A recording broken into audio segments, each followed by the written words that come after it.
검사를 하면은 네. 양성이 나오는 경우가 네. 종종 있다고 네, 들었거든요. 근데 제가 알기로 원래 바이러스라는 건 한번 걸리고 나면 면역이 네. 생기는 게 네, 아니에요. 예. 이게 제가 너무 기다리던 질문인데 해주셔서 감사해요. 제가 처음에 이게 완치가 됐는데 양성이라고 바이러스에 또 걸렸다고 얘기를 할 때 이거야말로 진짜 언론에서 좀 조심해 주셔야 된다. 저렇게 얘기하면 안 된다는 생각을 했습니다. 아니에요. 말씀하신 대로 완치가 됐다는 건 뭐냐면 자기 몸에 항체, 즉 면역이라고 얘기하신 항체가 생겨서 바이러스를 모두 다 죽인 거예요. 네.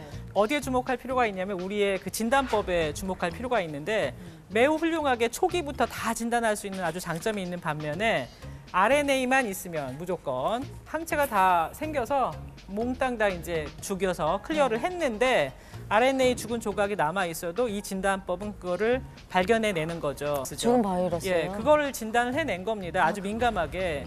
그래서 따라서 이거는 재양성이라는 말이 옳지 않았는데 처음부터 자꾸 재양성이라는 말을 써서 예를 들면은 택배 배달이 오면 네. 택배 기사 너무 안 만나려고 하고 차별하려고 하고 그리고 심지어는 완치자들이 당당하게 나와서 내가 걸렸다가 완치됐노라는 얘기를 지금 못 하고 있어서 재감염됐다 이런 식으로 이제 뉴스가 보도되는 네, 바람에 그게 정말 워딩에서 완치를 잘못된 믿을 수가 부분이었어요. 없구나. 네. 이 사람이 한 번 걸렸다 하더라도 또 걸릴 수 있는 거구나 하는 게 굉장한 공포심을 유발했거든요. 네, 그래서 이제 일부의 사람들은 바이러스가 너무 빨리 변해서 드디어 그 사람을 또 다른 바이러스가 그 사이에 그 짧은 사이에 예, 감염시켰다고 하는데 결국 이제 질본에서 아주 훌륭한 실험을 했는데 재양성이라고 한 그 사람들의 검체를 다시 채취를 해서 세포에다가 베로 세포에다가 감염을 시켜봤는데 감염력이 없어요. 그러니까 그냥 죽은 바이러스인 거죠. 그래서 교수님 그럼 재양성은 없다. 완치자는 그러면 방역을 안 해도 되는 건가요?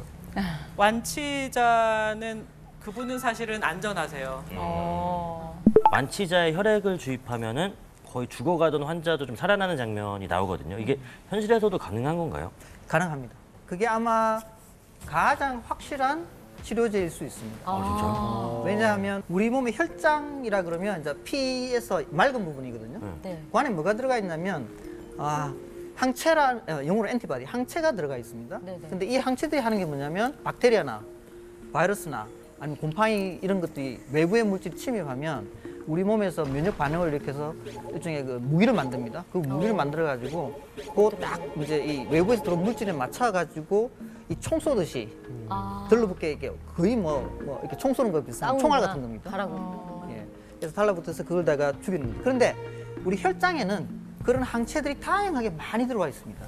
그런데 코로나 바이러스 걸린 분은 당연히 코로나 바이러스 관련되는 항체가 이미 만들어져서 이 코로나 바이러스를 이제 다 처치한 거죠.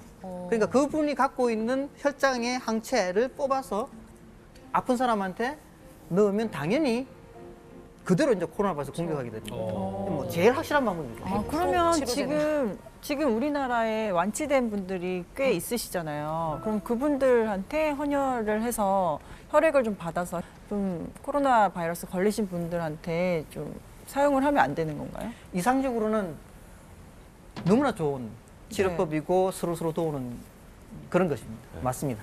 근데 이상적으로는 되는데 지금 못 하고 있어요? 첫 번째 부작용이 있을 수 있고요. 다른 사람의 피에서 뭘 해서 주입을 하지 않습니까? 그러면 뭐 알레르기가 있을 수도 있고 생각지도 못한 게 있을 수 있고 다양한 어떤 예측 못하는 게 있기 때문에 조심스러운 거죠.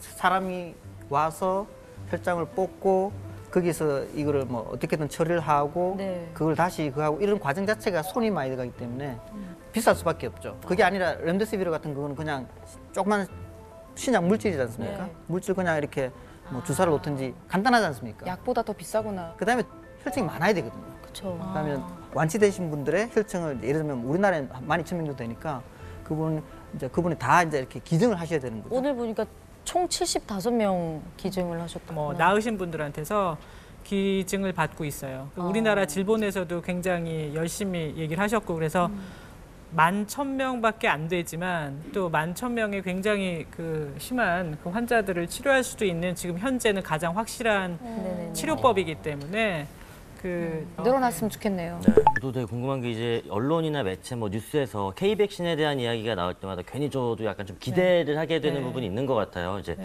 K 방역이라는 말이 생겼을 정도로 우리나라가 이제 세계적인 방역 모범 국가로 자리매김을 했는데 과연 K 백신이 우리가 만들 수 있는 건지 지금 어떻게 진행이 되고 있는 건지 이런 거에 대해서 한번 여쭤보고 싶습니다. 솔직하게 말씀드리면 백신을 개발하는 우리나라 자체의 노력은 뭐 이거보다 더 많이 하면 하지 덜 하면 안 돼요.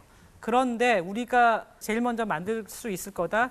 데이터는 그렇게 얘기하고 있지는 않습니다. 우리는 신종 바이러스에 대한 백신을 만들어서 허가를 받아본 경험이 아직 없으니까 처음부터 해야 됩니다. 동물 실험도 해야 되고 다 해야 되는 거니까 그래서 좀 뒤진 건데요. 이 뒤진 게 물론 뛰다 보면은 뒤에서 뛰었는데 앞으로 갈 수도 그렇죠. 있어요. 추월할 수도 있고. 근데 이걸 꼭 앞으로 가서 뛰어야 된다기보다 좋은 백신을 만드는 게 더 중요하지 않을까. 이 팬데믹의 극복에 있어서 이거는 그 국가 간의 게임은 아니다. 오히려 우리가 어떤 데이터를 줘서 저 뭐 예를 들어 뭐 영국에서 만들었건 중국에서 만들었건 미국에서 만들었건 주고받는 게 있어서 인류사에 서로 기여를 하면서 공공재로 우리가 가져올 수 있는 방법 이런 거를 좀 강구를 하는 게 현실적으로는 좀 더 좋지 않을까라고 생각합니다.